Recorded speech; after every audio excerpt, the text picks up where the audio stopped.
Good day mga boss, magandang araw po sa lahat no. So welcome back ulit sa ating channel sa Nickel Batronics.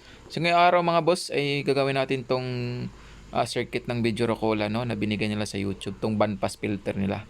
Yung sa taas mga boss, yan yung high, sa gitna, mid at saka low. Yan.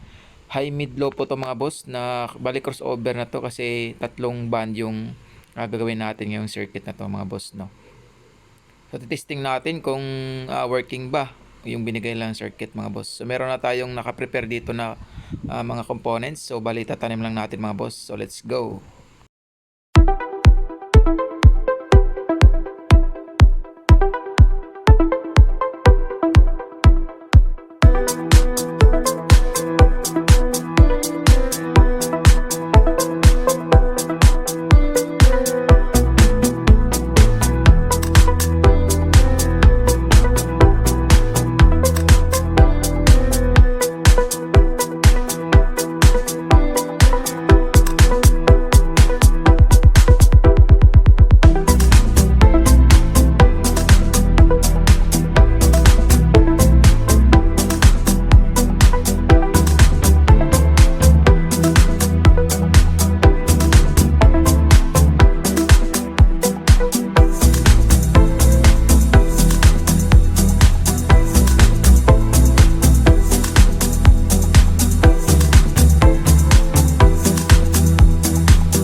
Alright mga boss, ito na yung ating finished product no, sa ating crossover na ginawa. So yung circuit nito mga boss ay Rocola. Yan. So bali tatlo to kasi low, mid, high yung ginawa natin no. Yan. So DIY muna tayo mga boss kasi testing natin bago natin ipa-factory made yung ating PCB. So yan mga boss, yung ating crossover. Yan. So DIY made by Nickel Batronics no. So ito yung high. Yan. Active high frequency. Yan. Ito naman yung ating mid frequency. Yan, mid range frequency mga boss, no. Yan. Tsaka itong ating low frequency.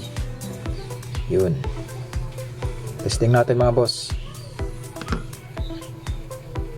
So sa ano mga boss, sa control niya, ito yung ginawa ko, no. Yan. Potentiometer 50K. So, meron na siyang socket mga boss. Yan. So, diretso na natin connect yan. Tsaka, yung isa dito.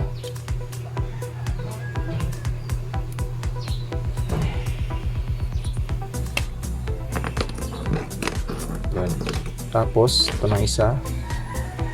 Yes, ganun pa din. Yan. So, kukonect natin lahat to mga boss, no. So, ganyan lang para mas madali nating gamitin.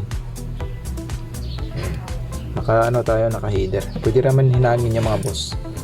Nakadepende na din sa atin. Yun. Yung ating DIY frequency. Yan. Sa ating crossover na. Sa supply naman niya mga boss, yung gagamitin natin is 12012 o kaya 15/15. So ginawa ko, ito yung kanyang min. Yan, papunta sa ating source. So pagdugtungin lang natin ito mga boss kasi meron naman tayong in and out dito. Yan. So bali ganyan. Tsaka ganito naman sa kabila. So dugtong lang natin ito dito. Pasensya na mga boss, maraming manok dito. Nakaganyan lang siya, no. Yun. So bali ganyan mga boss, no. So continue din sa isa dito. Yan. So bali ganyan yung connection niya mga boss. Tapos pwede tayo mag-in dito ng ating pinaka main source. Yung pinaka main source natin. Testing tayo mga boss. Alright mga boss, ito na yung ating active high frequency, no, na ginawa kanina na DIY. So ngayon testing natin siya kung gagana ba. Supply lang natin dito 12012. Yan, pwede lang 15015 mga boss. Ito yung ating main source na audio galing sa ating cellphone. Ito natin i-in. Tsaka ito naman yung input ng ating power amp, no? Ang gawa nating power amp mga boss is yun. Yan, DIY din. Check natin mga boss, no? Connect natin to. Kanyang output. Ito mga boss, extension din to. Kasi dalawa yung klaseng GST natin eh. Ito yung kanyang frequency. Ito naman yung kanyang volume. Yan. So load natin Twitter mga boss, no, kasi high yung gagamitin natin. So ito na lang mga boss. Ito yung ligaya natin yan. So ito yung gagamitin natin pang testing. So yun natin dito. Ang out ng ating amplifier is ito. Kukonek natin sa ating speaker.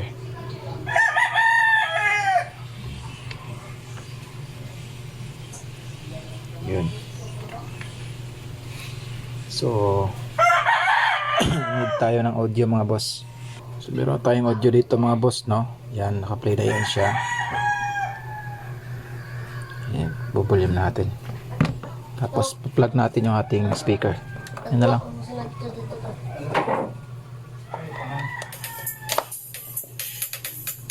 Yun mga boss.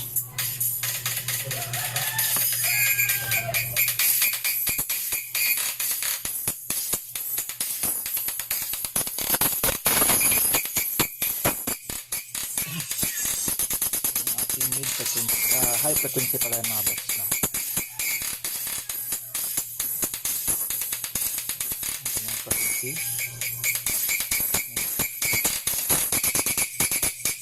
Volume. Yan.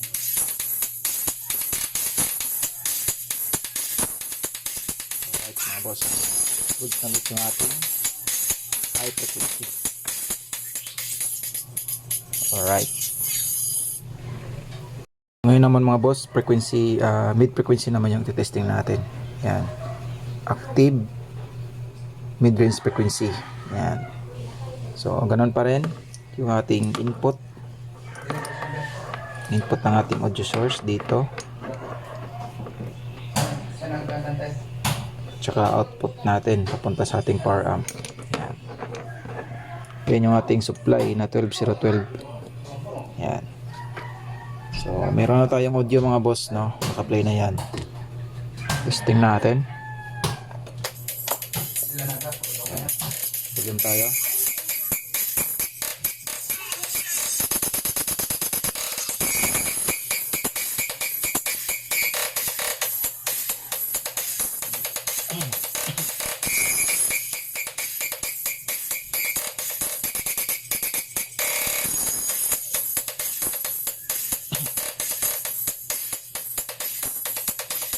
Ito yung frequency niya mga boss, no? Ito naman yung kanyang volume. Yan. So meron siyang kasamang high kasi yung ating mid is meron siyang tweeter mga boss.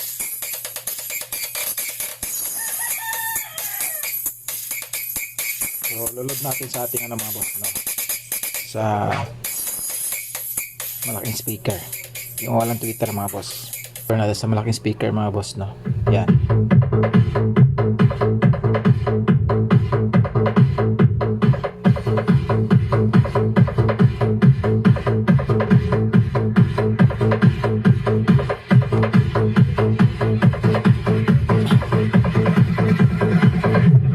So yan yung ating mid frequency mga boss. So goods na din siya. So pwede na tayong mag-factory mid. Tayo sa ating low frequency. So ngayon mga boss, ito naman yung ating low frequency.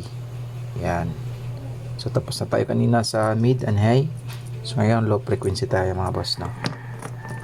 So same pa rin. Audio in. Dito siya. Audio out. Puntang amp. Tsaka yung ating source 12012.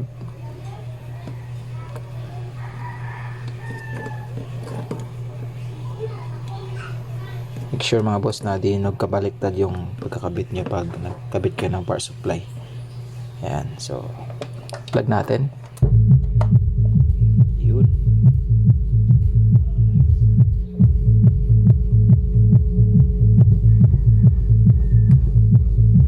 Yun mga boss, no?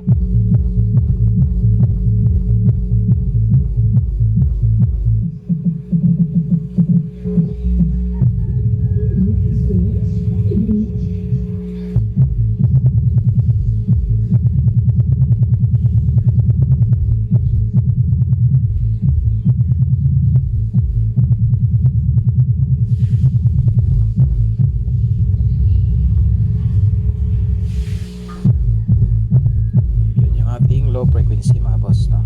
So filter niya yung mid and high. Yung kanyang nilalabas lang is low frequency. Yan. Ito yung ating frequency adjust. Yan. Ito naman yung ating volume.